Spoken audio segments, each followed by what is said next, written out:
Okay, thank you. Good evening and welcome to the third and final scheduled meeting of the Horsham Shadow Parish Council. I am Councillor John Olson, serving as your chair, and I'll be supported again by the interim parish clerk. This meeting is being live streamed and recorded and will be available later on the Horsham District Council YouTube channel. We are not expecting a fire drill this evening, so if you hear an alarm, please make your way to the fire exits at the rear of the room and meet outside the Lind Cross Public House across the street. I kindly ask councillors and members of the public to turn your mobile phones to off and silent and any other devices. Doing that now. And may I remind councillors and any members of the public, though seeing none, that speaking this evening, during speaking, please switch your microphones on and off when you are finished. And we shall now move on to the agenda. Item 1 is public forum, but seeing that there are no members of the public here, I'm not going to read any of that, and I will move on to item 2, which is apologies and notification of substitute members. I'll turn to the clerk to issue apologies. Thank you, Chair. So Councillor Minto has said that he had a work commitment, but he now may be attending late this evening. Councillor Skip is not here due to a personal commitment. Councillor Mercer has a council meeting commitment, and Councillor Raby has a council meeting commitment. Thank you. Thank you, and I see no substitute members, so can I just have a agreement in the room to accept these apologies? Agreed? Great, thank you. So we'll move on to item 3, which is declarations of pecuniary and non-pecuniary interests. Reminder, members who have an interest to declare on any items on the agenda must declare the existence and nature of it at the start of the meeting and act in accordance with the Council's Code of Conduct, Localism Act 2011. Do any members have an interest to declare? Councillor Frankie? Frank. Thank you, Councillor Olson. Yes, I'm not sure whether I need to declare this, but I'm saying that I have an allotment within the Horsham town area, so That's absolutely fine. Thank you very much. I'll note that I also have an allotment. Thank you. Oh, that's fine. Any others? Seeing none, we'll move on to agenda item 4, minutes of the previous meeting, which is attachment 1. The draft minutes for the meeting on 24th February were circulated to members prior with the agenda and are available on the HEC website with the agenda pack. Can I ask our interim parish clerk to summarise any corrections submitted since publication? Thank you. Thank you, Chair. There is one amendment with the apologies SC/02/0226. Apologies were received and accepted from Councillor Ruth Fletcher, and this was due to HDC council commitment, not a personal commitment. Thank you. Thank you. Do you all agree that I can sign the minutes of the meeting of the Shadow Horsham Parish Council as amended, held on the 24th of February, as a true and accurate reflection of the meeting? Agreed? Agreed.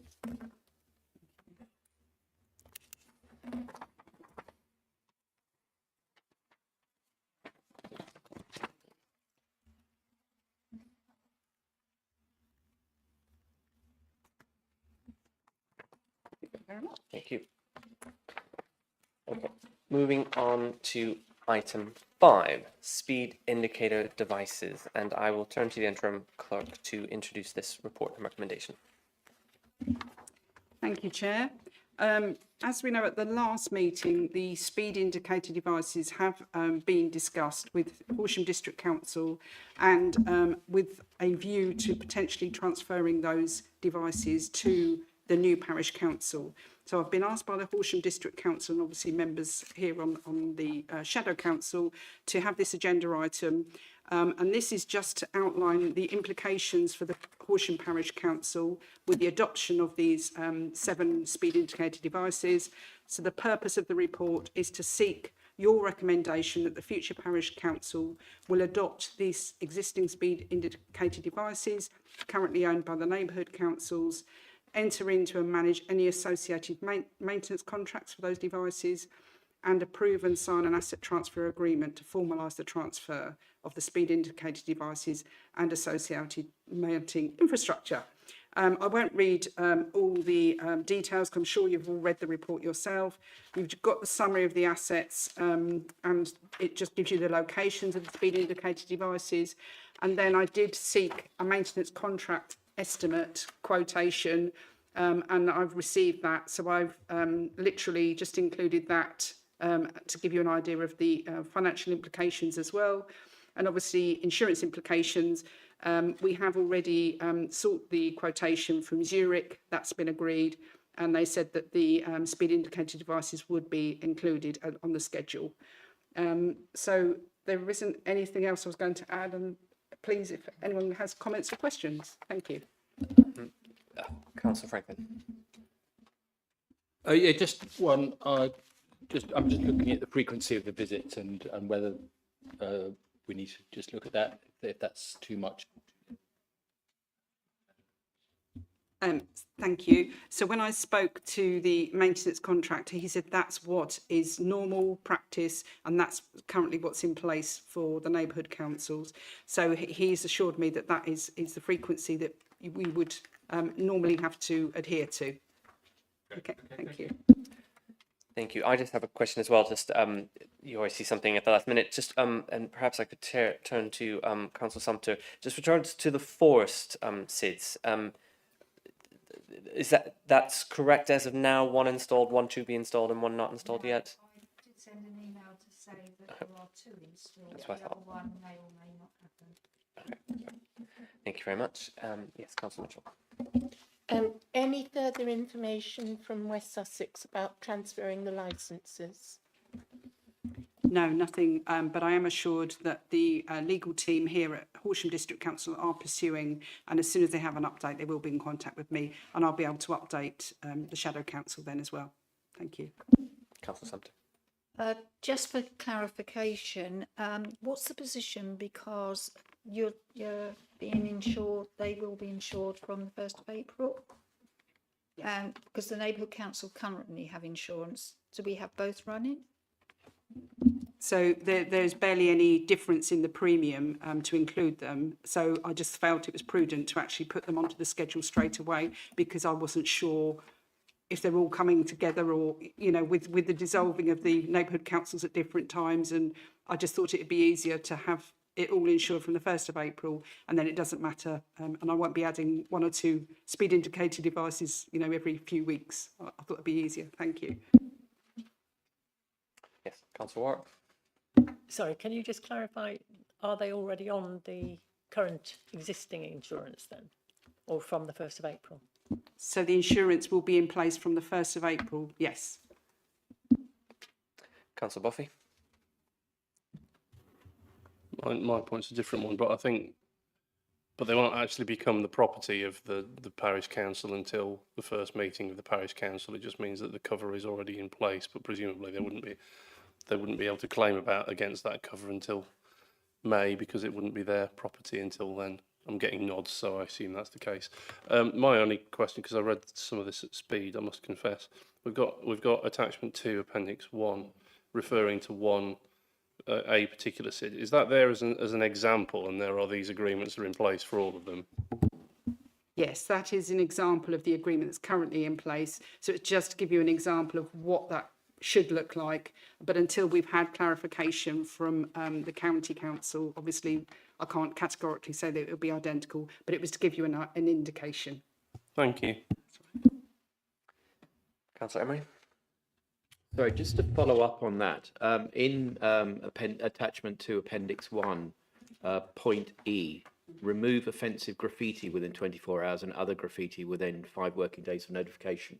Is that something which will apply to the whole of the parish council, or only in respect to what's currently the Forest Neighbourhood Parish Council?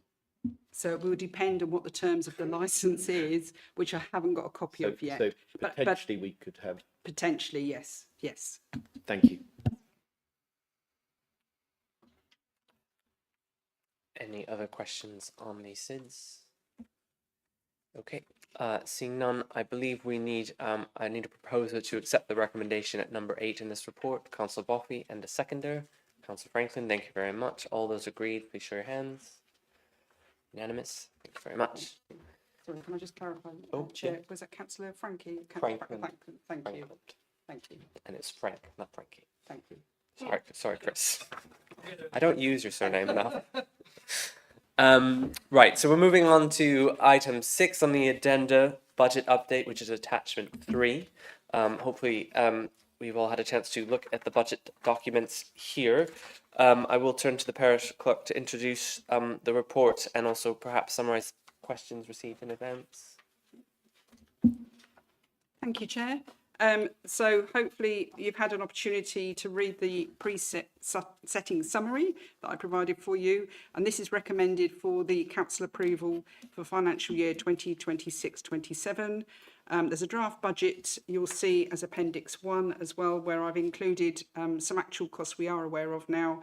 The allotments, the income generated of £16,000, which is the information has been provided by the Horsham District Council. There was one query about the expenditure of £4,000, and that is information that I have received from Parks and Open Spaces team here at Horsham District Council, and it does cover for the communal areas at the sites. There's mowing and hedge cutting and things, and I'm told that comes to approximately £4,000 per annum. So that's why that expenditure's listed there.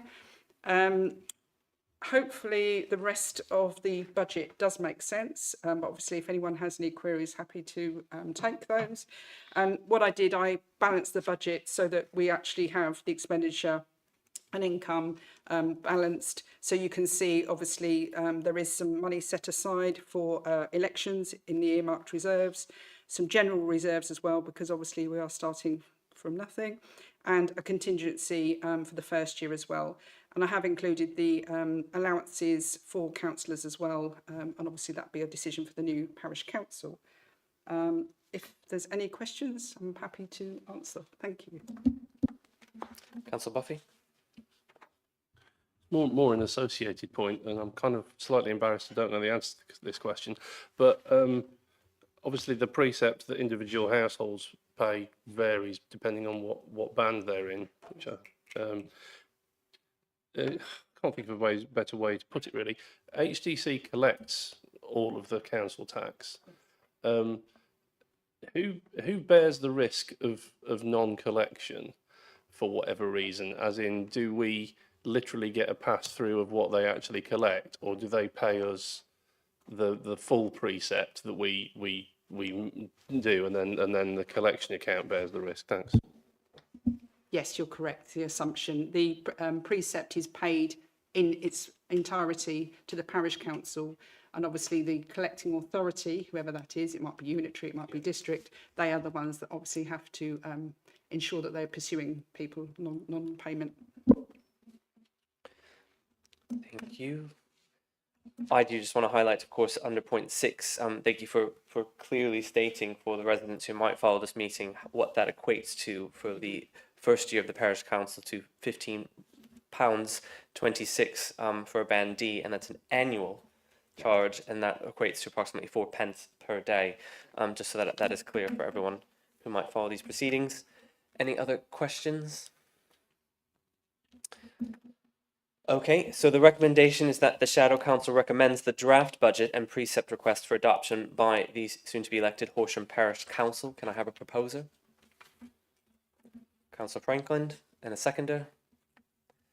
Councillor Warwick, and all those agreed? Agreed, show your hands, thank you. Thank you. Okay, thank you. So we move on to item 7, which is the draft job descriptions and proposed structure, attachments 4A, B, and C. And again, I shall turn to the clerk. Thank you, Chair. So I know that we have discussed this briefly. I think it might have been at the first meeting. Can't quite remember now if it's first or second. But anyway, the proposed staffing structure and job descriptions for the new parish council. I wanted to sort of lay out the actual job descriptions for each of the 3 roles that I've identified. Clearly, the clerk RFO is a full-time position. When you see the job description, you know, there's a lot that has to be done in there. The administrator role is very pivotal as well, because we should be open to the public, so there should be an opportunity for the public to attend the office and meet with any officers, potentially maybe pursue to meet their local councillor as well, which we could facilitate at the office, and also a finance assistant. Now, originally I was looking at between 20 and 25 hours per week for the finance assistant, but I think in the first instance, when things are still expanding, 15 hours should be sufficient. Some of that as well with the administrator and the finance assistant role will be assisting with the meetings, because as you can see from the schedule, there are a lot of meetings as well. Hopefully that all made sense. I've laid out in the report as well the background and the proposed staffing structure, and also given you the recommendation. But happy to take any questions. Thank you.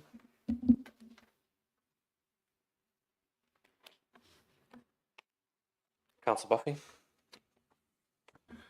Thank you, Chairman. I can't recall exactly which table. Oh, it was in the job specifications and under the benefits, the annual leave being 25 days, including bank holidays. Obviously, you've got different numbers of hours for different roles, and you don't know yet whether people are going to be working 5 days or 4 days or 3 days and so many hours a day. Would you expect that to be prorated, effectively equivalent to whatever a day actually means? Yes, that's correct. It's pro rata for anyone that's part-time. Thank you. Thanks. Thank you, Councillor Buffy. You've raised another question in my mind.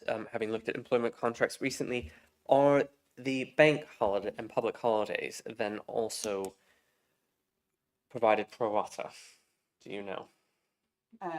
Normally, you would expect to have the bank holidays as an officer working for a local council, but obviously the part-time element does bring in the pro rata. Okay. So yeah, Okay. so that would be, yeah. All right. Thank you. Councillor Franklin.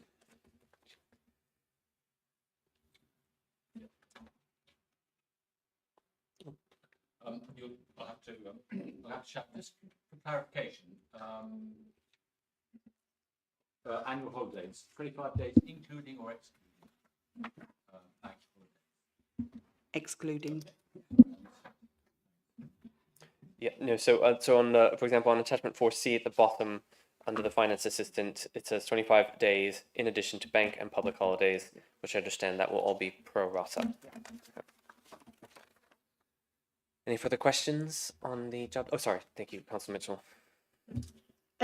Not to do with the actual staffing, but in terms of recruitment, will the staff be in place fairly rapidly, or when does recruitment actually begin?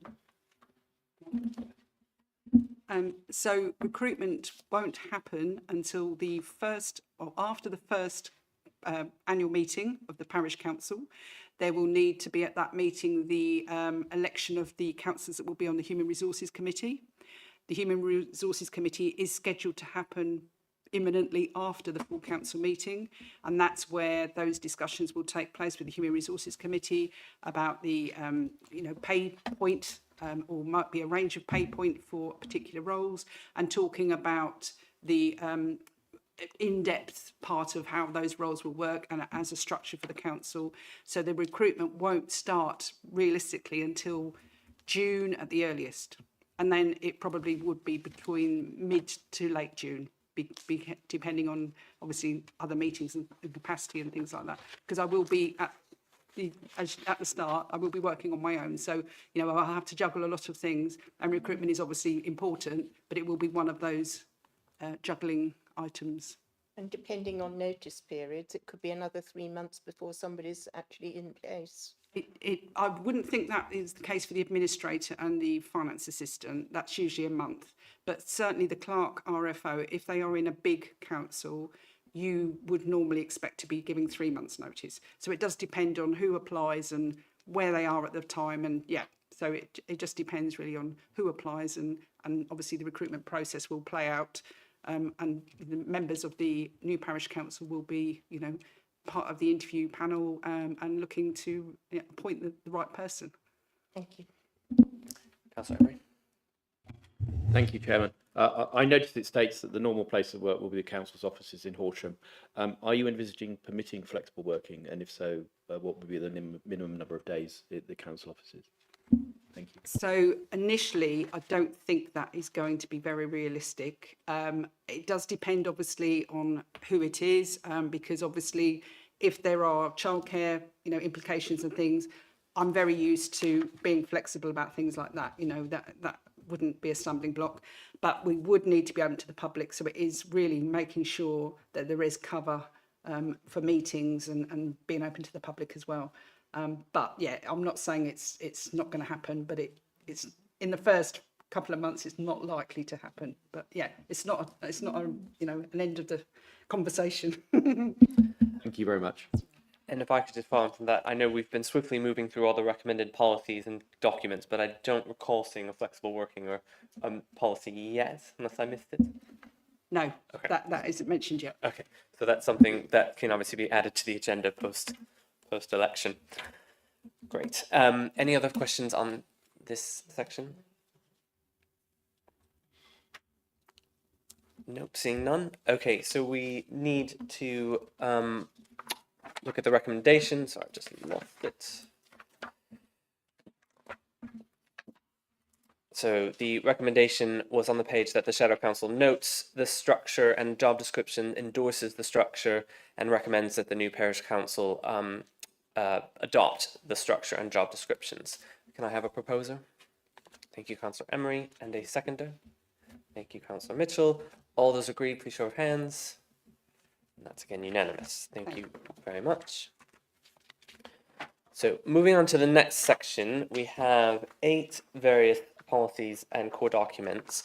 Before we discuss each one, I wanted to ask if the council would be in favour of voting on them all in mass this time at the end, rather than one by one. So I guess I technically need a proposer to vote on them in mass at the end. Councillor Emery, you were shaking, so I'm going to go with you. A seconder to move. Thank you, Councillor Warwick. All those agreed? Agreed. Okay, so then we'll go through each document, and at the end, we'll agree them all in mass, just to save some time and me raising your hand multiple times. So we'll move on to the first document, which was the risk, I believe, annual risk register. Any questions on that? That was attachment 5A, following the job descriptions. Several pages long, I think about 20. Okay, seeing no questions on the risk register, we'll then move on to the health and safety policy, which was drafted as attachment 5B. There were some questions in advance, I thought, about this one. Maybe I'm wrong.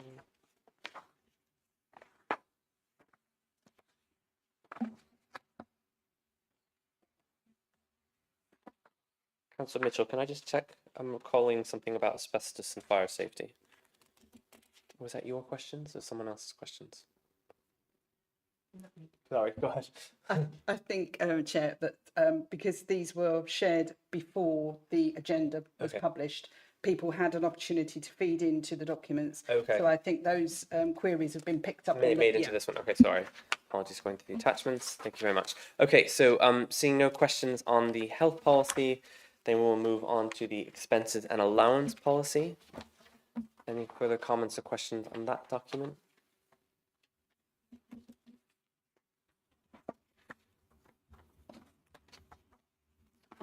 Excellent. And moving swiftly on to then the next one was attachment 5D, which was the disciplinary policy and procedure. Any questions on that document?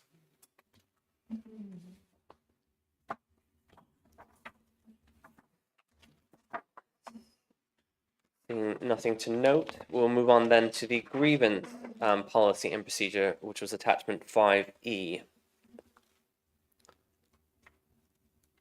I'll note at this time, as stated on the documents, these are model documents, obviously adapted for the Horsham Parish Council, so I appreciate that there aren't any requests to make changes. No discussion, so we'll then move on to the next document, which was the safeguarding policy. Attachment 5F. Seeing no comments then. Lastly, we'll turn to the accessibility statement for the website. Any questions on that? Okay, seeing none. Then the last document on this section is the civility or the model council and officer protocol document. Any questions on this one?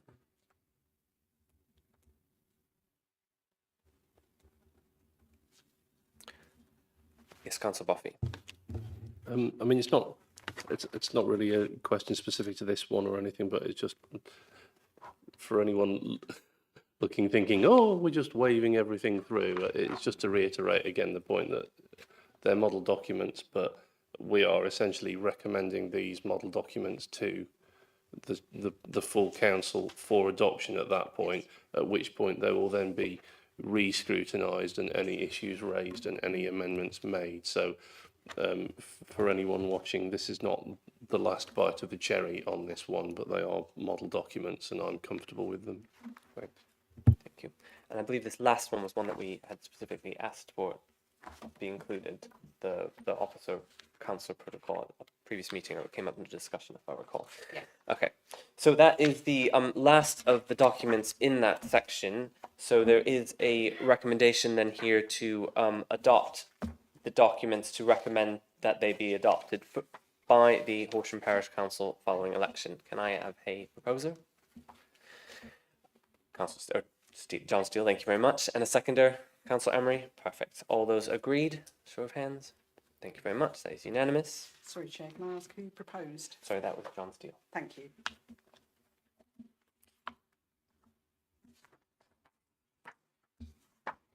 Right, so we're now moving on to item 9, attachment 6, which is the finance software for Horsham Parish Council, and I believe there's an accompanying report for this one.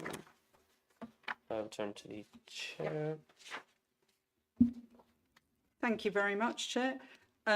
So, yes, there were 3 quotations obtained for the finance software, and you can see before you a comparison report. The software will need to be purchased before, obviously in advance of the first meeting, because obviously there will be payments and things that have to be, and all the codes have to be input on the system and set up. So the quotes, as you can see, I've done an executive summary, so you can see how they stack up against the costs. There is a detailed comparison as well for year 1. And then it goes on to the ongoing annual cost comparison as well. I've detailed the features and functionality so that you can see how they compare as well. And also, very importantly, the implementation, training and support. So the overall value assessment is that Advantage is the cheapest option in years 1 and ongoing.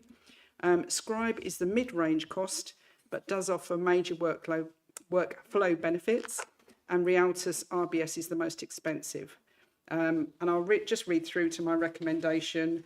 The council in its first year of operation, requiring a system that's rapidly deployable and easy to learn.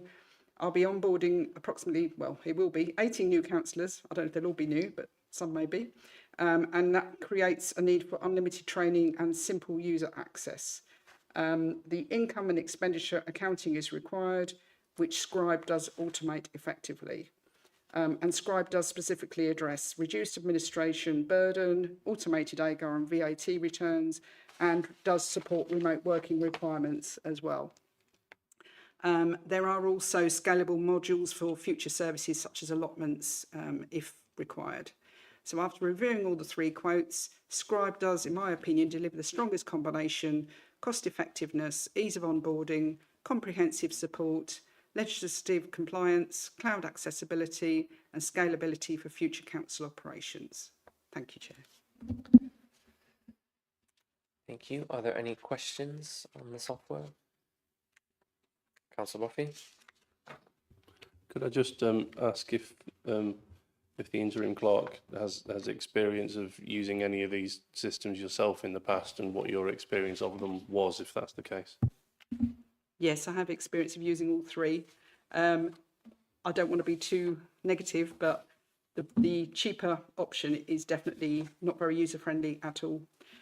Both the others are very user-friendly, but I think for the value of starting out as well for a new council, I think Scribe would best meet the needs. And thank you very much. And hopefully we wouldn't get to this point, but I'm just thinking about it. Should, having been through transitions and implementations and things in the past, is it going to be good for a long period of time rather than thinking, well, because transitions can be onerous. So I just wanted to check on that point as well. Yes, Scribe more than meets future expansion as well. Yeah, absolutely. Thank you. Any other questions or comments? Seeing none at the end of the reports, it's therefore recommended that the Horsham Parish Council approves the procurement of Scribe accounts as its primary financial management system. Can I have a proposer? Councillor Franklin, and a seconder? Councillor Frank. Excellent. And all those agreed, please show of hands. That's unanimous. Again, thank you. So we'll move on to item 10, which is the payroll provider, attachment 7. And again, there's an accompanying report, so I'll turn to the clerk. Thank you, Chair. So this has been a little bit onerous, if I'm honest. I've been trying to secure 3 quotations. I know that there is, probably some of you are aware, there is a change in the systems at the moment for the WSCC. And some people have been experiencing delays in getting information and you know, successfully getting payments and things done. So I do know, because they have been in contact with me, they have apologised for the delay, but they have assured me that they will be getting onto that now in the next couple of weeks. Obviously, it's not in time for the meeting this evening, but I have been told, because North Horsham Parish Council uses their services and they are cost effective. And when I looked at the other 2 quotations, I think you'll agree that the others, from what I've been told, appear to be more expensive.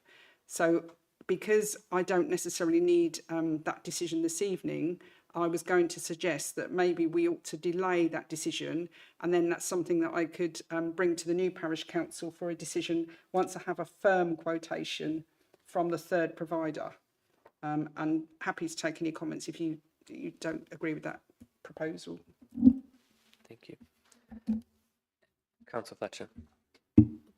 Could you just explain how the overlap happens? If we stop at this point, you'll need to be starting to populate things potentially so that it's in time to pay for people their first salary.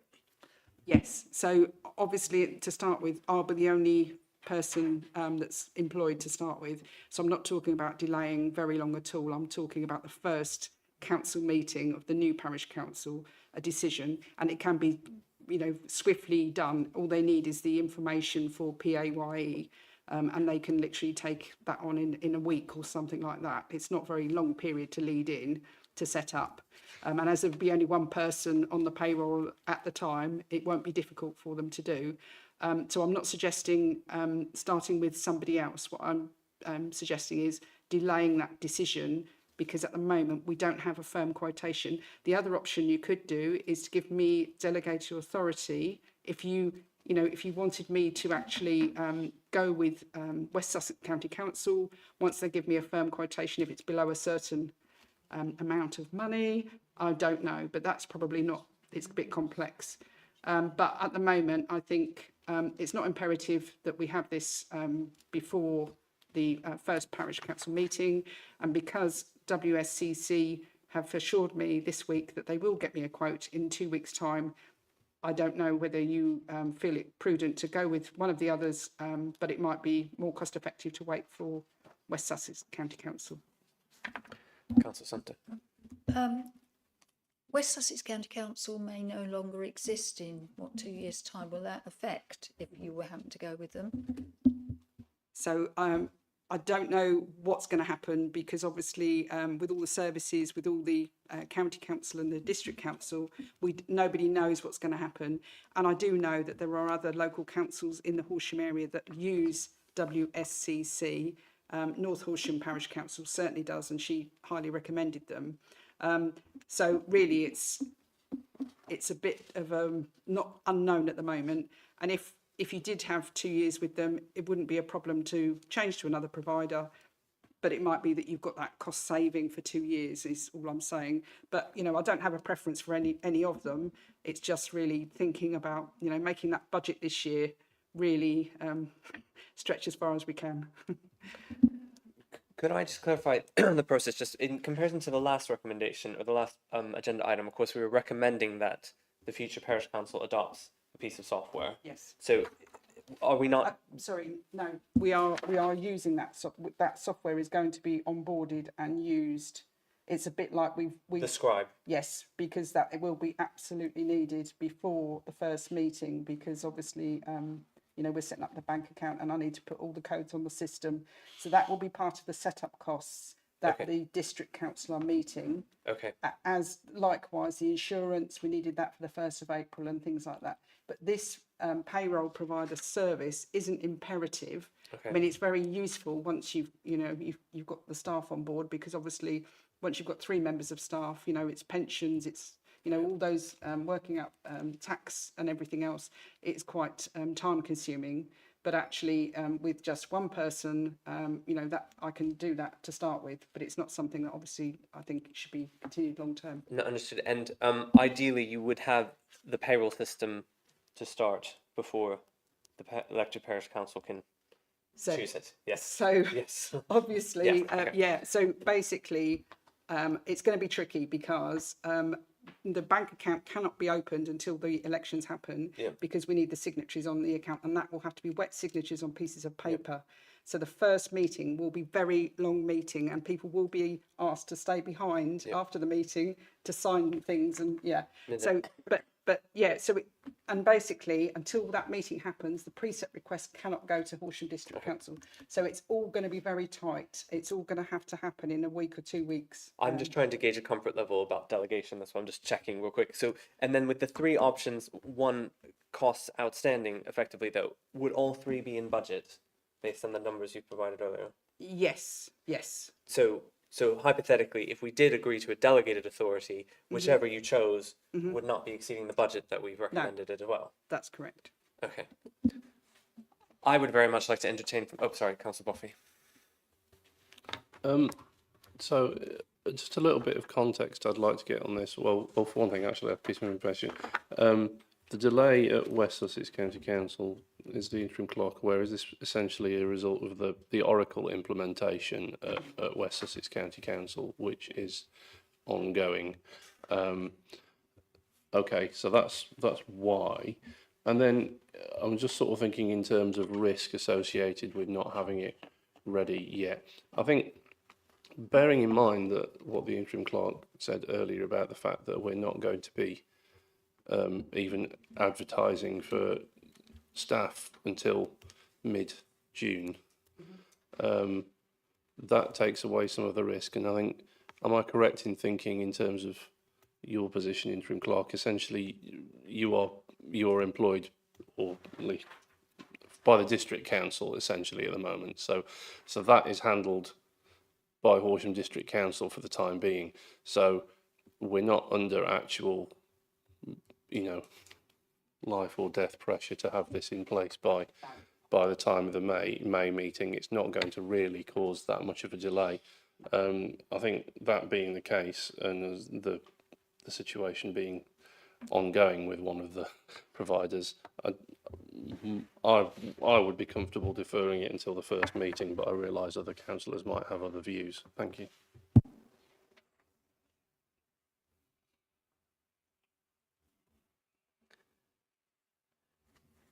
So it seems the choice is either to delegate to allow the clerk to choose now or in between the period, or to defer to the elected parish council, which seems that is also an acceptable route because it is not needed till after that point.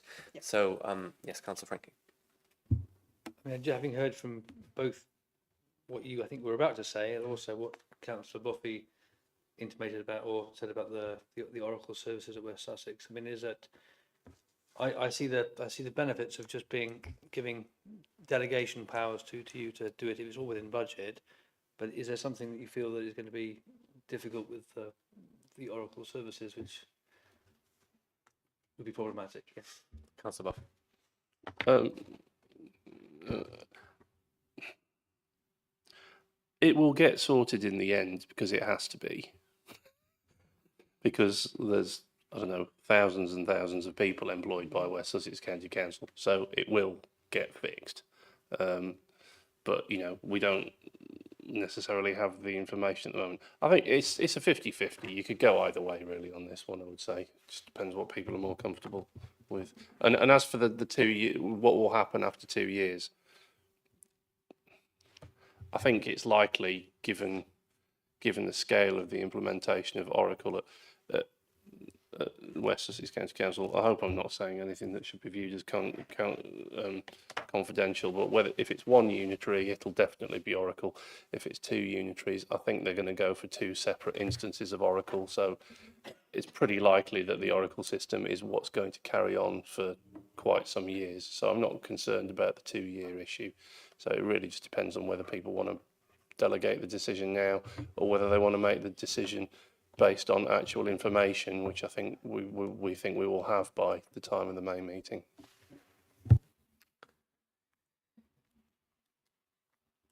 Okay.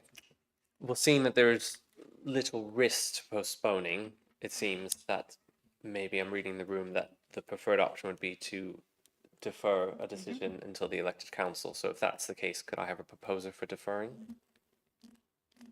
Councillor Buffy, and a seconder? Councillor Sumter. So all those in favour of deferring the decision, show of hands. Okay, that's unanimous. Thank you. Moving on to item 11. This is regarding twinning, and that's attachment 8. I will turn to the clerk to introduce her report.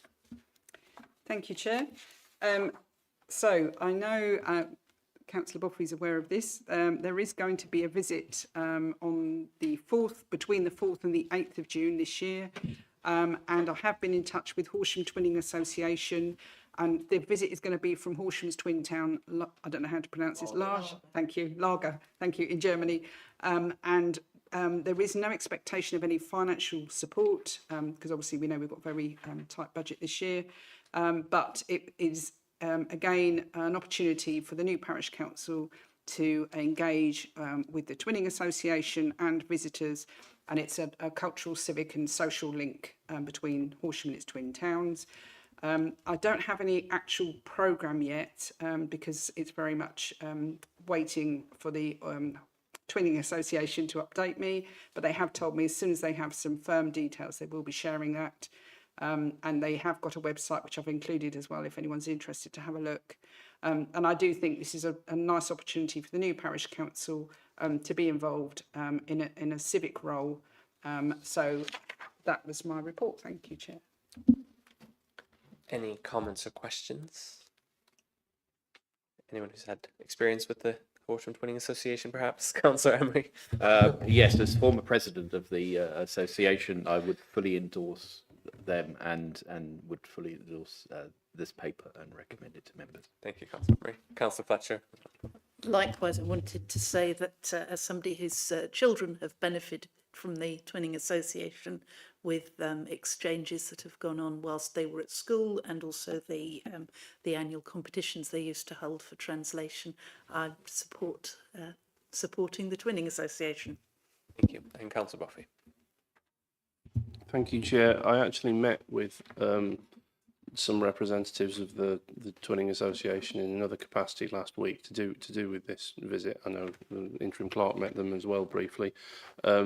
Just for context, they are quite concerned, understandably, about what's going to happen going forward with the local government reorganisation, because they are the district association, and the district is not going to exist anymore in a couple of years' time. However, they were very heartened that they were being thought about, essentially, and that this was already being raised with the Shadow Parish Council. So they were very encouraged that there's an interest to take part. So I'd like to follow that through, basically. Thanks. So it sounds like we may have a proposer to accept this recommendation. Councillor Emery, and a seconder. Councillor Fletcher. All those in favour? Unanimous. Thank you very much.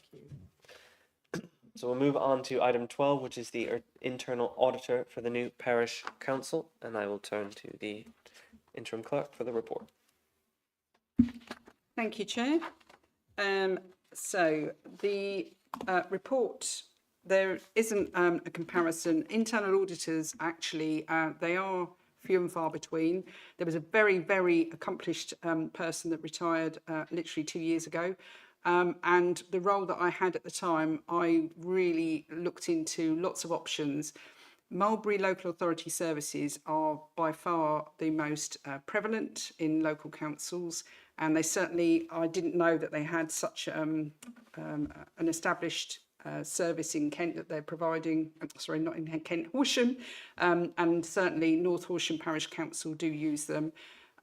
They are independent, competent and able to carry out the audit in accordance with the Smaller Authorities Proper Practices Practitioner's Guide, and they did submit a quotation. They're very competent at the sector compliance and professional standards, and they are over 20 years of internal audit experience, specifically within local councils. So my recommendation is to appoint Mulberry Local Authority Services the internal auditor for the financial year 2026-2027, and this is a one-year engagement based on their proven track record with more than 330 local councils, their full compliance and proper practices, their experienced qualified auditors with deep sector knowledge, and their flexible delivery model and transparent pricing. Thank you. Thank you. Any comments on the recommendation to appoint this service? Councillor Buffy? Thank you, Chairman. I might not be comparing different documents with each other, so I haven't kept up, but obviously the rates here are hourly rates plus VAT. Do we have a feel for sort of what the budget for that is likely to be, and do they ever sort of do fixed fee arrangements in this field? Thanks. So they do operate on an hourly rate basis. I would say that what they will do is, if they are travelling to North Horsham Parish Council, for instance, and Horsham Parish Council, they will actually make those travel costs shared across both local councils. They tend to group the appointments so that they aren't charging you unnecessarily. And certainly my experience is, for a complex town council, it wasn't a whole day. They were there doing the audit. So, and it is one person that attends as well. It's not multiple people. So they are cost effective, and they do ensure that any thing that they can do online, they will go onto the website and check that there's governance and everything in place before they attend an office in person. So they won't, waste time and ramp up costs. Thank you very much. Councillor Buffy, just to provide you that comparison of other documents, looking back at attachment 3 when it came to the budget, the internal auditors was budgeted as £350 for the year, so that's roughly about half a day's work, it seems. Yeah. Thank you, Chair. No problem. Any other questions on the auditors? No. May I have a proposer to accept the recommendation that we appoint Mulberry Local Authority Services? Sorry, thank you, Councillor Warwick, and a seconder. Thank you, Councillor Fletcher. All those in agreement to appoint this provider? That is unanimous. Thank you very much. Thank you. So we'll now move on to the banking selection, so the banking arrangements, item 13, attachment 10, and that is regarding the selection of Unity Trust Bank. I'll turn to the clerk to present. Thank you, Chair. So this is to present a recommendation regarding the selection of Unity Trust Bank as the banking provider for the new parish council. They do specialise in public sector and community focused banking, and they do offer the governance structures and transparent fees. And this would be very important when you're talking about you need two authorised signatories for every payment. So there will be two councillors. The officers don't authorise any payments at all. It is the councillors, and so that will be a decision for the new Horsham Parish Council, who are going to be the authorised signatories, and there will need to be at least half of the councillors that will volunteer for that, because you don't want to be left in a position where you don't have two councillors available to authorise payments.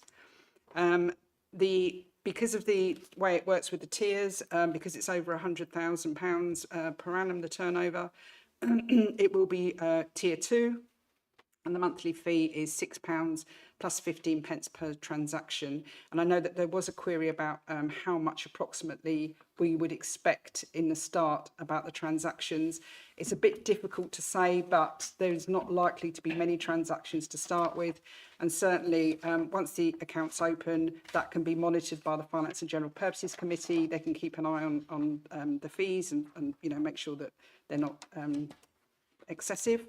And obviously they do provide a much better option for a new parish council, because some of the high street banks are not really local council friendly, is what I would say. I've had experience of that.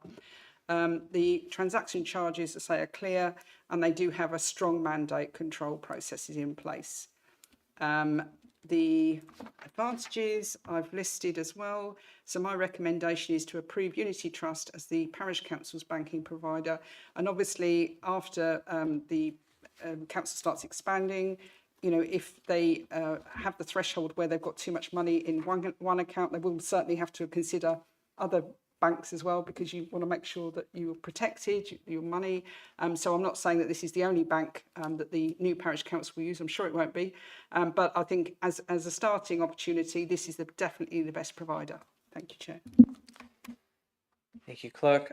Just preempting another question, referring back to the budget. We have budgeted £250 for banking fees over the year. Just doing some quick maths there with the monthly fee. I think that covers us for about 1,000 transactions at 15p a transaction. So I think we'll be okay with that. Just a clarification. Are we making a recommendation to the future council, or are we adopting this, just to be clear? We are adopting, because basically at that first meeting, we those need a forms will need to be ready. I have to pre-fill all the information I know of, because obviously the elections will have happened, so I will be able to, pre-fill some of the information. But at that first meeting of the parish council, people will be asked to agree who's going to be the authorised signatories, and those people will need to, do some forms on that evening, because it will be imperative we get this account opened as soon as possible. Thank you. Okay. Any questions on this bank? Councillor Buffy. Just a little bit of information, really. I've been associated with another organisation that's used Unity Trust before, and I haven't heard any negatives about it. And I don't anticipate us needing an awful lot of branch services, but they do have an arrangement with the post office so that you can do branch banking through the post office with Unity Trust. So, yeah, thanks. Thank you. Councillor Emery, did you have a... Just one comment on Section 4 requirements for Unity Bank checklist. I'm surprised to see they're only using Memorable Word for online banking. I would have expected at least two-step verification. Could you seek clarification on their security standards, because that does seem, compared to other banks that I've worked for, quite light. Yeah, no, there is more security than that. And two-factor authentication is usually operated as well. So it would definitely be secure and robust. Thank you. Thank you. Any other questions or comments? Seeing none, could I have a proposer that we recommend that the Parish Council adopt Unity Trust Bank, in short? Sorry, I'll go with Councillor Sumter, and we'll go with Councillor Mitchell as seconder. Thank you. All those agreed?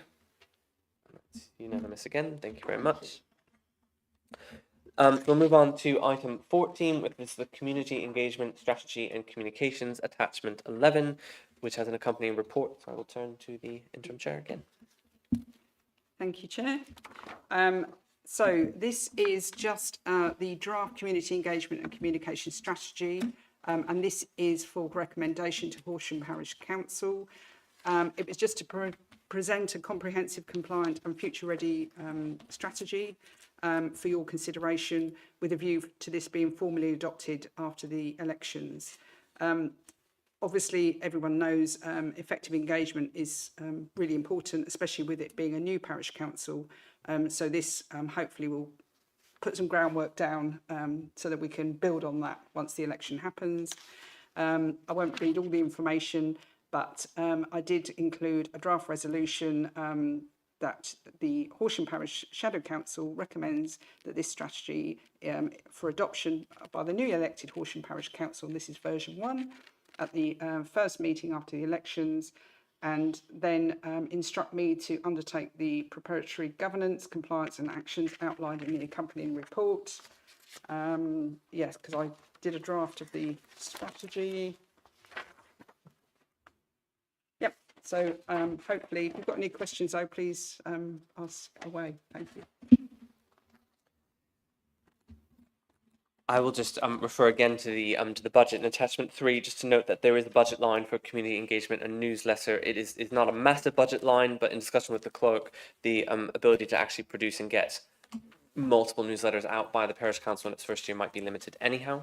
So I was satisfied by that, and it doesn't explicitly tie the parish council either to producing a paper newsletter either in the way that this report is written. I think it's right for the future council to make those decisions. Something I noted. Any other questions or comments? Councillor Fletcher? Just to note really that it will be quite important to have a smooth transition in terms of newsletters between the existing neighbourhood councils and the new parish council. Personally, I think it would be great if the new parish council can get something out really quickly, but if it can't, it may need to be relying to some extent on the neighbourhood council, so that needs to be, well, it will be up until, for what, anyway. So I think what I'm wondering whether it's going to be possible to actually put a bit of preparatory work into getting a skeleton communication started, so it's ready to go as soon as people are elected. I think that might be a tall order, if I'm being really frank and honest. What I would say is it depends on after the elections, if there are elected members that are very keen on the idea and have capacity to actually produce, because I've run a magazine, a whole magazine, and I was literally writing half the articles. Now, if I had a team of staff behind me, that might be doable, but, you know, I'm going to be far too busy with everything else. So it just depends, really. I think after the election, if there is a strong commitment from elected members and they really, you know, see value in this, then I'm certainly happy to facilitate and, you know, put things through to a publisher or somebody that's willing to pull it together. But I certainly wouldn't have time to prepare anything in the first few months. You know, I did mention to Councillor Olsen, you know, it might be something that can be looked at after sort of 3 months, once there's an administrator in post and, you know, there's support. But initially, I think it would depend on the elected members, is what I would say. You know, if there's people that are prepared to put time into putting something together. But I would be happy to work with others if, you know, that was the option. Does that help? I've put quite a lot of thought into this as well, Councillor Fletcher. I mean, obviously, you can see that the 90-day plan is to be produced in advance. It's not part of this recommendation, and I think I'm sure that the clerk feels that we, you know, the reason this report is even added now is because we do understand that engagement is essential. We also need to understand, as much as a lot of us like pushing paper through letterboxes in various capacities, we have moved on slightly. There is a lot that can be done online, even with a little bit of money behind a Facebook post boosting, shall we say, which I don't know that the neighbourhood councils, I'm not sure that we do that, or you know, there's the options for the parish council to get the word out in different ways initially. So, but yes, hopefully that will appear within the 90-day adoption plan. Any other questions or comments? Seeing none, so the recommendation to adopt this strategy in advance for the parish council. Can I see a proposer? Can I have a proposer? Thank you, Councillor Boffey. And a seconder, Councillor Franklin. And all those agreed, please show of hands. Agreed. John, are you okay with this? Yes, okay, just checking. Okay, perfect. Thank you much. So that's unanimous. So we'll move on to next, which is item 15, the Horsham Neighbourhood Plan, attachment 12. I believe this is for noting, but there is a accompanying report. Turn to the clerk. Thank you, Chair. So there have been some comments on some of the wording that I've used in the report. So I've assured Councillor Sumpter that I will address that. I can't for the life of me, sorry, because you sent it this afternoon. I haven't printed out all the exact, but it was more around. Sorry, Councillor Sumpter, would you mind explaining because I think it was just around the actual name, wasn't it? And Yeah, I felt that when you read that, it was confusing for everybody because we were sometimes called Horsham Blueprint Neighbourhood Forum and Horsham Blueprint Business Forum. So I said, could we have a little bit more, change the wording of it? And there were some other factual bits that weren't quite right. So that anybody reading it will actually understand it slightly better. It's not straightforward. no, thank you. So what happens? Will you amend it and then send it out, or does it go for the new council? Or is it just, I know it's for noting only, isn't it? It's for noting, but I can make those slight alterations and make sure that it's shared because it will be the copy of the neighbourhood plan will be part of the induction material for the new 18 councillors. And I have said to Councillor Boffey, I don't know who's holding those printed copies, but certainly if they wanted to give them to me before the 1st of May, I'm sure there's somewhere here that I could store them. And then obviously after the 1st of May, when I have the keys to the new office, they'll be able to be stored in there ready for the induction process. Thank you. Can I just clarify that they have been printed, they've been paid for. If you would like me to liaise with the person, then we can speak, and once you've got your office, we can get them delivered. So, I cannot now, sorry, I cannot remember who told me. Somebody emailed me to tell me they were printed. Yes. it's all been paid for. Yes. Yeah. Yes. So as soon as you want to hand them over to me, I say if I'm in Horsham, I can keep them here for the time being. But the 1st of May is when I get the keys to that office at Freedom Works. Then I'll be able to move them there, obviously, and they'll be sat there waiting then for the inductions and the new councillors. John and I are sorted out, and we'll liaise with you. Councillor Mitchell. Just going back to the wording that's in the document, I think one of the main problems with the reference to wards, because that confuses with district council wards, and it should be the neighbourhood council areas. Thank you. Yes, John. Thank you. I did suggest to the clerk that under the summary, that's paragraph 6, summary for the shadow councillor, there should be an extra bullet point at the end to suggest that the new parish council is recommended to consider at an early stage how it will seek to keep the neighbourhood plan under review. I would suggest we add that for the next stage. Thank you. Thank you. That can just be added. Excellent. Any other comments? Okay, so there's no decision with that one. So we will move on to then item 16, which is the draft asset register, attachment 13.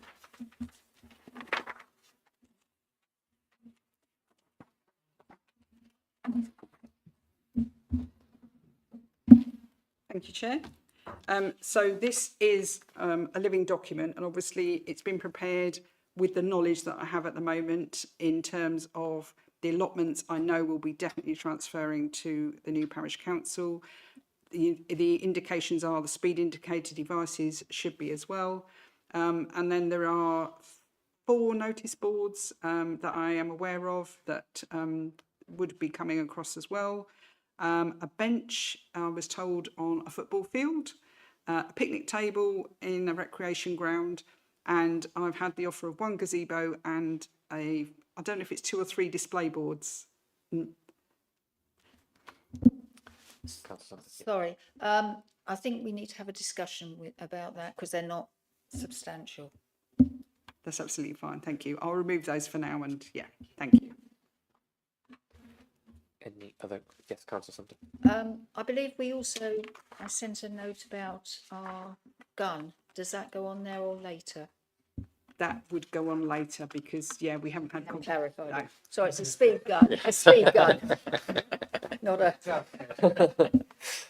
Speed gun. Speed gun, yeah. Right, yes, Councillor Fletcher. Can I just ask how the allotment associations are going to be notified of the transfer and how to keep in touch? So I am in communication with the HDC officers that are either managing the payment of the lease or the actual green open spaces, parks and open spaces. And I have been assured that the information will be going out, because at the moment the Horsham District Council officers will be collecting, because some of the leases are due, the money is due from those in April. So the HDC officers are going to be collecting that money and holding on to it for the new parish council, because obviously we won't have a bank account or anywhere to pay the money in until after the first meeting and the bank's open. But yes, I have been assured that the information is being filtered out to the allotment holders via the associations. But I will certainly make sure that I have the evidence of that, and then I can share that with the Shadow Council. Thank you, Clerk. Councillor Buffy. Just to support that point, I think having copies of the correspondence of whatever's been sent to the associations from the district council would probably be wise, as you know, having that on file, and then establishing a direct relationship with them as soon as possible. I think it should help smooth things and provide reassurance. Thanks.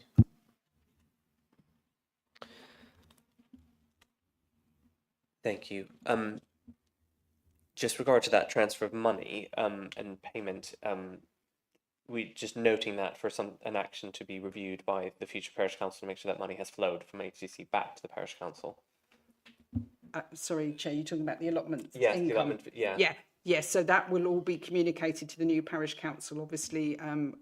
Well, if it's not the first meeting, it certainly will be the first Finance and General Purposes Committee meeting. Okay, cool. Thank you. Any, sorry, this one needs a decision. Apologies. So there's did you have anything else to add to this one before we? No, that's it. Sorry. Thank you, Chair. Apologies. I believe it's just a proposal to accept the asset register as it is. Yeah, As and, currently listed with the noted removal of the display boards at the yes, moment. and the gazebo. And the gazebo, both of them, yes, okay. So with those two items removed, are we able to accept this as register? A proposer, please? Councillor Frank, and a seconder? Councillor Fletcher, all those agreed?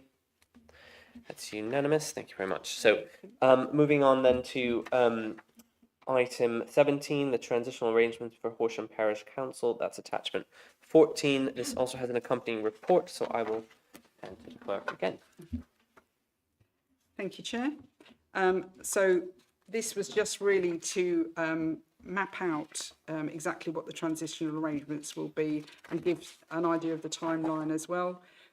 So I put in the background, talked about the community governance review and the outcomes. I know that Councillor Mitchell has told me about, I'm just trying to find where it talks about the transition, the date. I'm trying to find it again now. The vesting. Yeah, sorry, I haven't got it. That's okay. Yes, I found it. So 4.2, I think on vesting day, 1st of April 2026, and then I go into the sentence, the Parish Council of Horsham becomes a legal entity. I think you were telling me that it didn't really flow very well, and so I can move that on vesting day, 1st of April 2026, and duplicate that underneath, so it's in front of the Parish Council, and then is that? I think it was because it seemed to go straight into the draft documents are presented for formal adoption. It didn't. I think the actual vesting date's got to come first, and everything else is sort of subsidiary to it. Yeah, because the idea being that it says under the title of 4.2 is this is vesting through to elections on the 7th of May. So it's spanning that period. So it's not just talking about the 1st of April. So do you want me to? I haven't got it in front of me. That's okay. So what I could do is drop on vesting day, 1st of April, I could drop that down. So it's actually on the front of that first bullet point. And then that's explicitly, yeah, okay, I'll do that. I think this is just a formatting thing. So yes, Yeah. it's well noted. Yeah, I'll do it. Yeah. We'll change that. So the first bullet shall read, on the vesting day, 1 April 2026, the Parish Council of Horsham becomes a legal entity. Yep. There's no sort of super subheading. Yes. Okay. Thank you. Other than that, I don't know if there are any other queries. Unless, yeah. Through Chair. Yes, sorry, sorry, some more work. I've got a query that our treasurer has flagged up. So we're expecting to have our last meeting on Wednesday, the 13th of May. And his inquiry is about the clerk's salary. So could she be paid until the 15th of May, for example, to finalise everything? Because he needs to let RPD know in advance so they can do the necessary paperwork. I'm sorry, I can't comment on any of the winding up or the dissolution of the neighbourhood councils because that's not part of my remit. You'd have to speak directly to the district council about that because obviously the money's coming through the special charge and yeah, sorry, I'm not involved in those conversations. I think just my understanding of that, obviously the neighbourhood councils have their own funds. You can choose to disperse those funds as you choose. If you're saying you need additional funding, yes, you will need to go to the Horsham District Council to ask for additional funding. Thank you. That's without saying whether or not it will be granted. Councillor Fletcher. Sorry to be really nitpicky here, but in correcting the formatting error at the top of that section, I think you also need to then look at the last bullet point because that might also need a date attached to it. Yes. So maybe you could, just proofread the whole lot, maybe. Yeah. Thanks, Councillor. Any other questions? I think Councillor you also clarified that the draft documents would be presented to the councillors rather than anyone else. Yes, that's correct. Right, any further questions? Okay, so noting those changes to 4.2, the first bullet and the last bullet, and accepting that they'll be amended as discussed, can I have a proposer to accept this report and recommendation to the future councillors as it stands? Councillor Nigel, Councillor Emery, thank you, and Councillor Mitchell. All those agreed? Unanimous again. Thank you very much. So that then takes us on to agenda item 18. That's the co-option and Horsham Parish Council. This is a report for noting prepared by the clerk, so I will hand off to her to report back to you. Thank you, Chair. Okay. So I think after the last meeting, and there was clearly discussions about co-option for the new parish council. I hope that I've assumed correctly that you were talking about co-option onto committees and not co-option onto the new parish council itself. Yeah, thank you. So I've just done a small briefing note, it's hopefully made sense, just to clarify the legal position regarding the appointment of individuals to committees for the newly elected parish council. There's a summary of the legal position, the distinction as well from councillor co-option, just to make sure it's clarified. And just to reiterate what I said really at the meeting, the co-option would be for the new parish council to decide.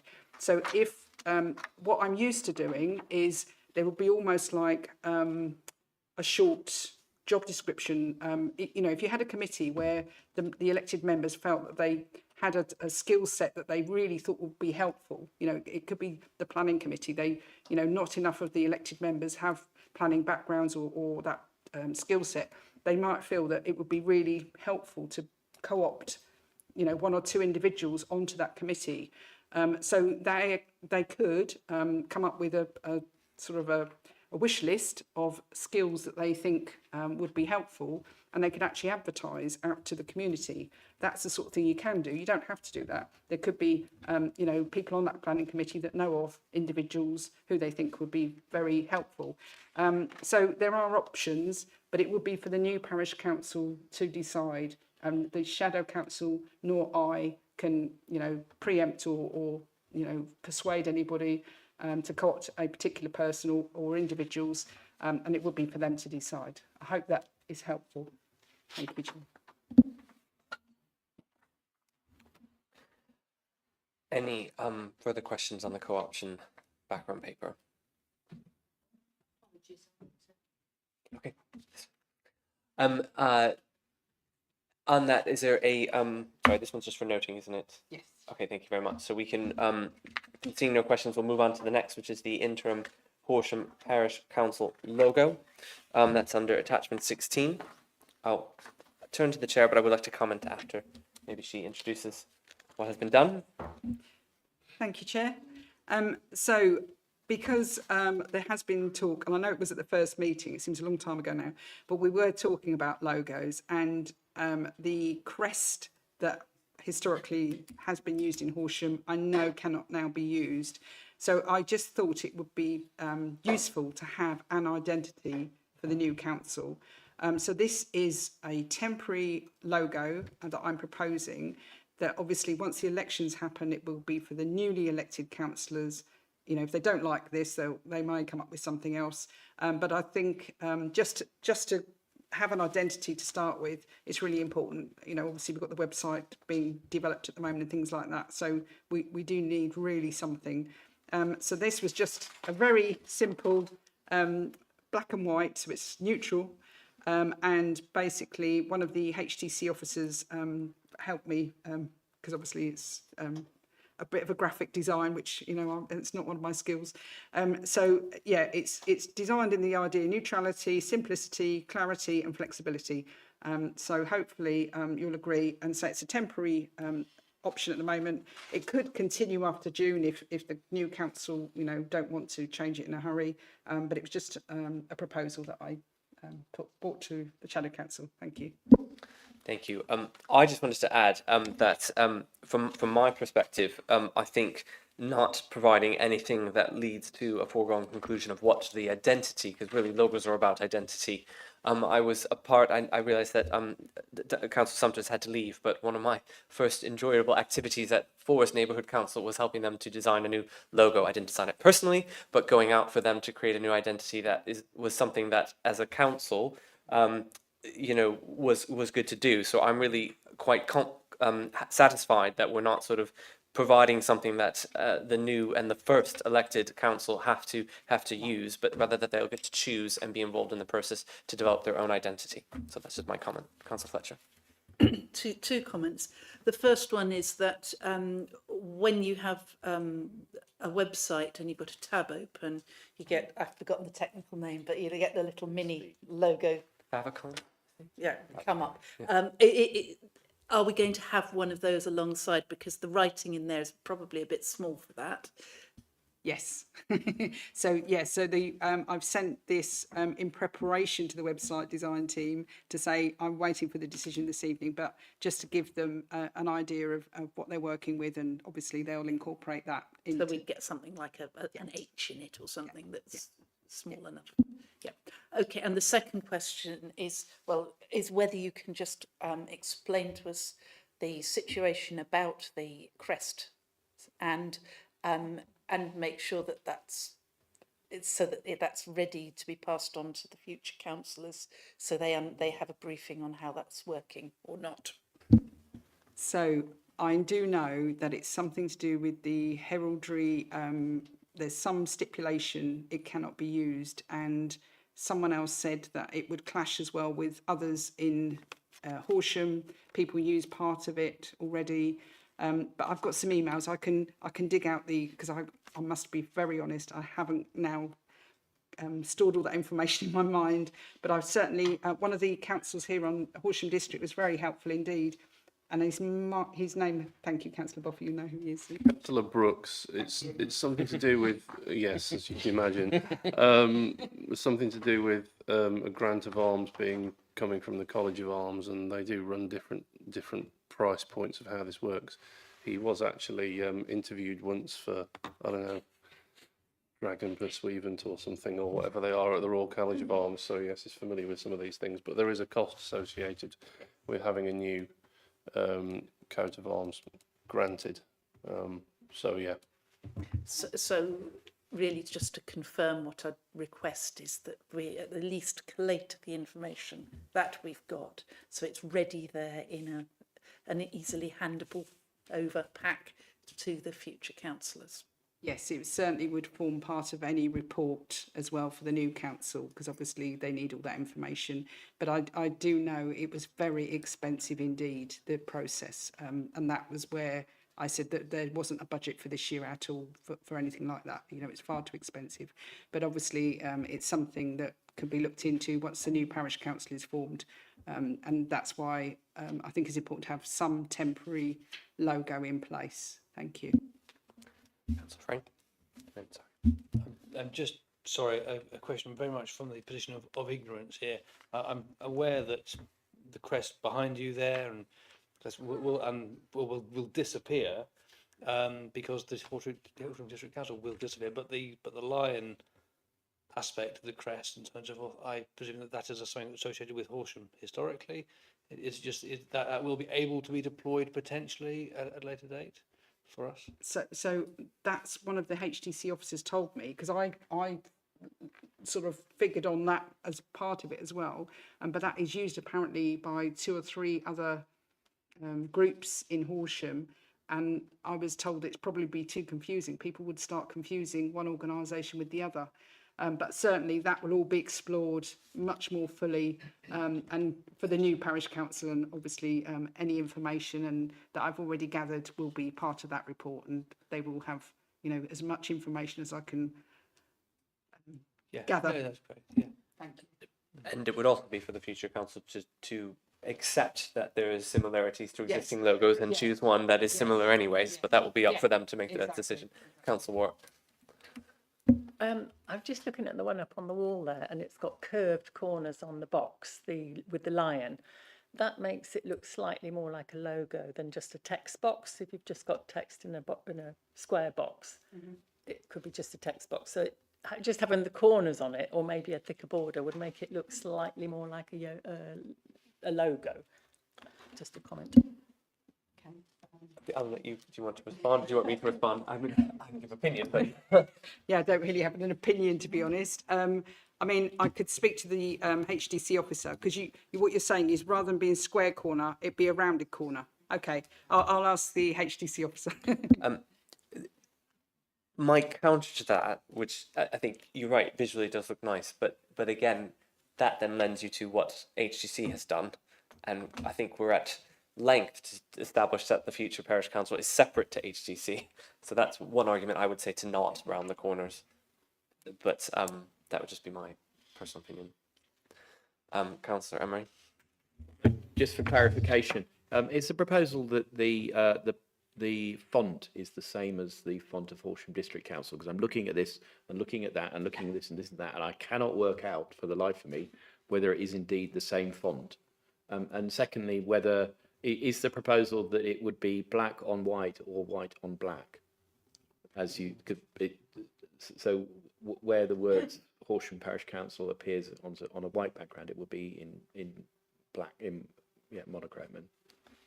Yes, the intention is exactly as it's printed on here, the black background with the white writing. So it's, you know, a very clear black box with the white writing.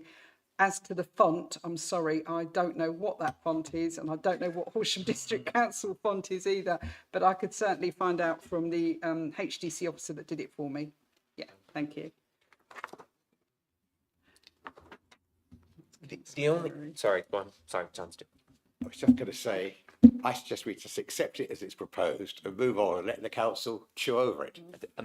I will come back to that as a proposer for that. Just if you could interrupt with just one more comment, yes. Sorry, my comment was also on the interim period, suggests that the dates should be removed completely.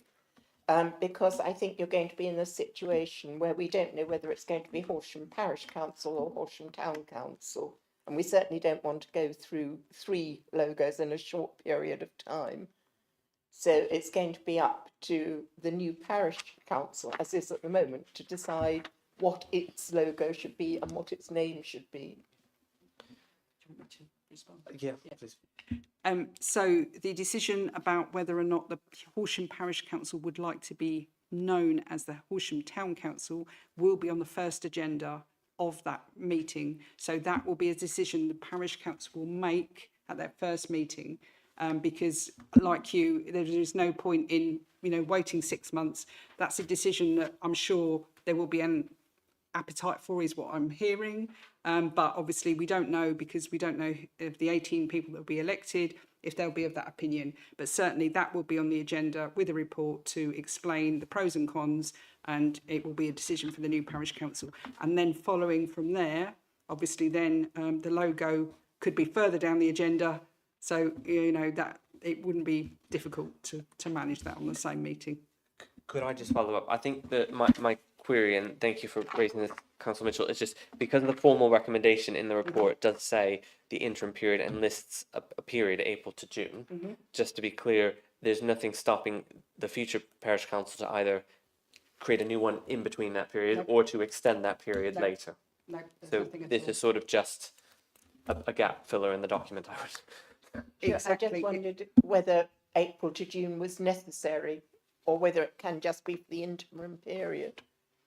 I would be happy with excluding that if you don't feel it's necessary. I don't feel it's necessary. All I want to do is manage expectations, because I think it might not be something that the new parish council has capacity for in the first month. That's why I chose June, really, because there's going to be lots of other things as well on the agenda, and they might say that they want to defer that decision until the next full council, which would be in June. But it doesn't really matter. The dates don't really imply anything. It's just to make it clear that it is an interim decision, and it's not something that the new parish council will be tied to.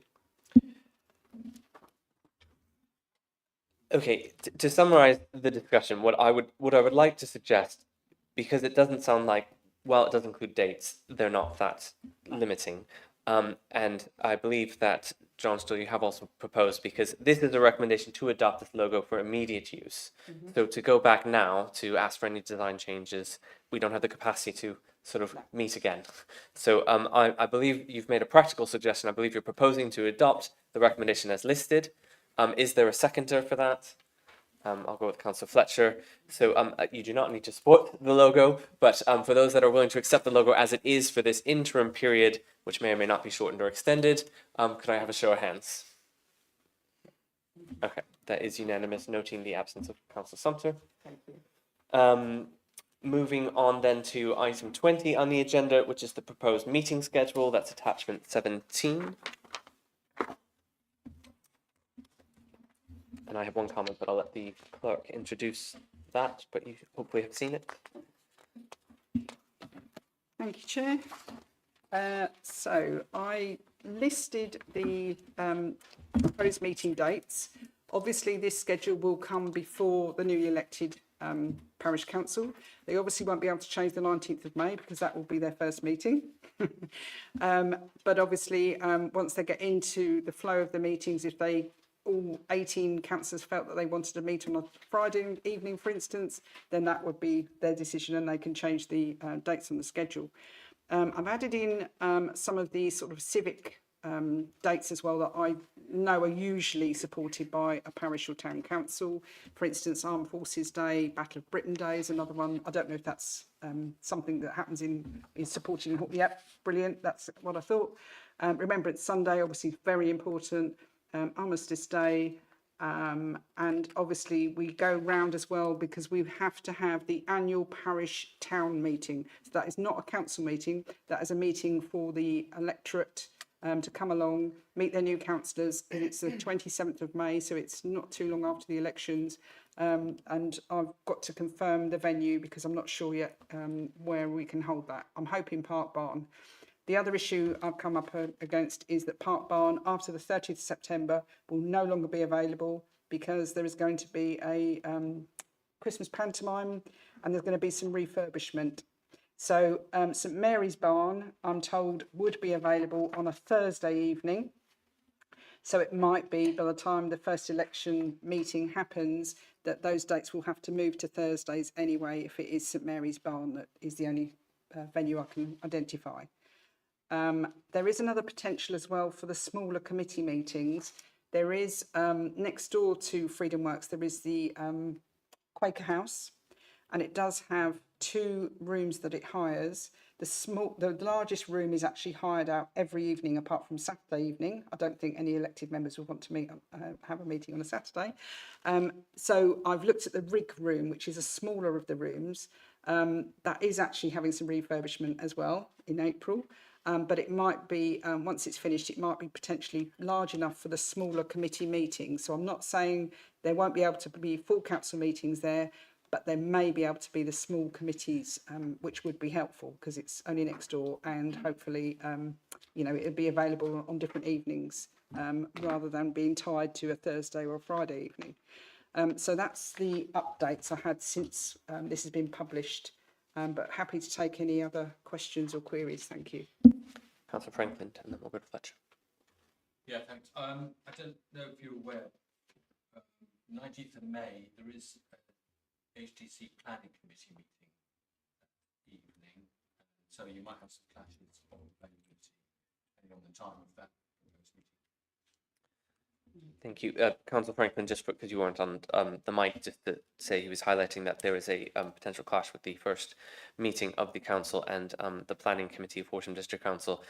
We did discuss this at the quarterly meeting between the neighbourhood council chairs and the leader of the Horsham District Council. We have accepted that this is a new council. We have to choose dates.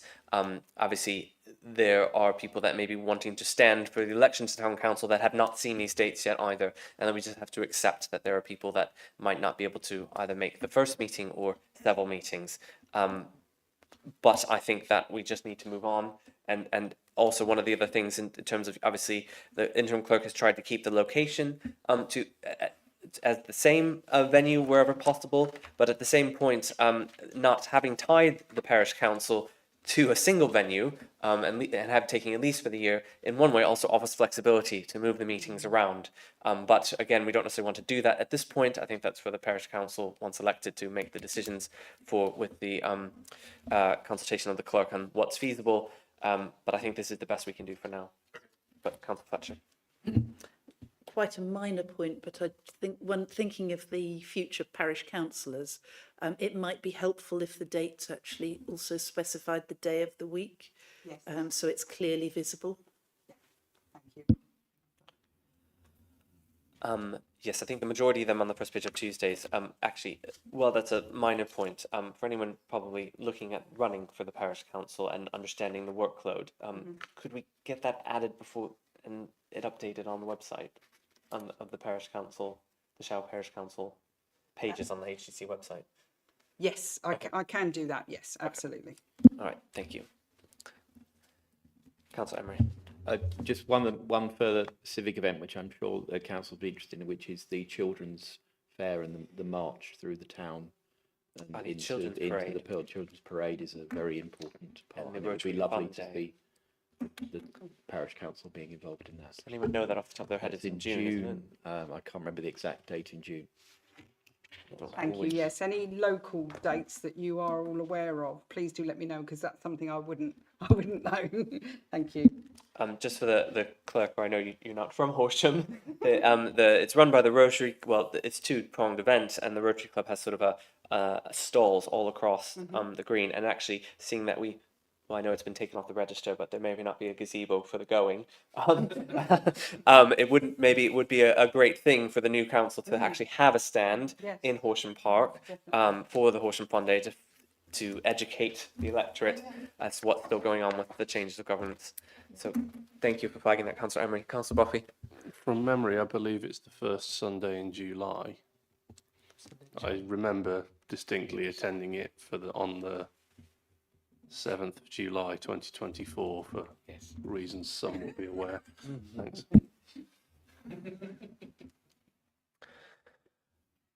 I believe a Google search tells me it is the 5th of July. Thank you. I'm sorry, was there a second event, or is that the same thing? I mean, there may be other events in the Christmas period, Okay, what's formerly known as Lights on Light, but Yeah, I believe the children's parade is on the same day as the Fun Day Sunday or whatever it's called, because it starts at the drill hall and it finishes up in the park. So yeah. Thank you. Any other questions on the schedule? So, you know, understanding that it may be amended by the future parish council, or we all, can I have a proposal to accept this interim schedule of meetings for the following year? Councillor Emery, seconder, Councillor Franklin, all those agreed, show of hands? Unanimous from those present, thank you very much. So item 21 is just a Horsham Parish Council office and meeting space update from the interim clerk. Thank you very much. I think I might have mentioned a couple of things already, but I'll. I did have some. Here you go. Yes. So I have already mentioned to you that Park Barn is not available after 30th of September.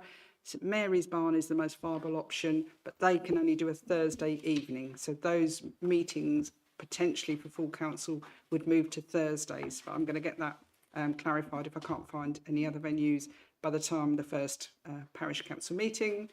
I've told you about the rig room potentially for committees. I've been and looked at that room, and I'm assured it will be refurbished in April, so it will be ready for May, and there would be space in there for enough tables and chairs to have the small committee meetings. So that is an option, and that one is available any evening of the week. So that is a really good option if we can use that for the committees.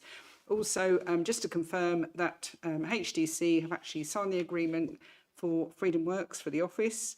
I collect the keys on the 1st of May, and they have paid for the period 1st of May to the 1st of June, £1,375, and the Horsham District Council are hoping to recover that cost from the new parish council. So that will be something, there'll be a report on the first meeting again of the parish council to seek the recompense or the refund of £1,375 from the new parish council back to Horsham District Council, which is obviously factored into the budget as well. Thank you. I suspect they will hold on to our allotment fees until we get them that money back. Any comments on the meeting office space agenda item? Okay, that was just for noting.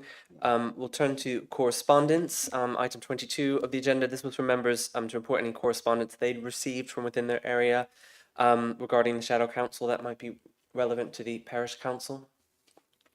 Or perhaps if any of the neighbourhood council chairs, if you had any queries from residents beyond the norm. Okay, seeing none. That takes us to item 23 of the agenda, which is sort of a wrapping up agenda item. Just to reiterate that the Shadow Council, that's this group, will dissolve on the 31st of March in a few days.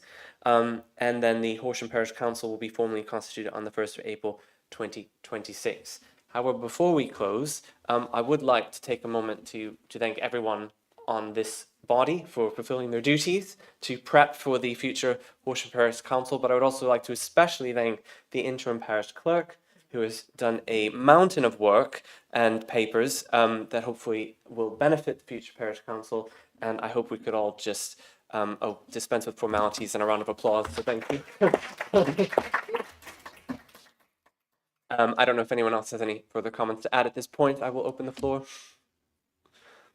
Okay, thank you very much. Thank you. Oh, well, thank you. We are doing so well. I appreciate that. I'm looking forward to maybe shorter agenda items if there are any future meetings. All right, so on that, I will call this meeting closed at 7:38.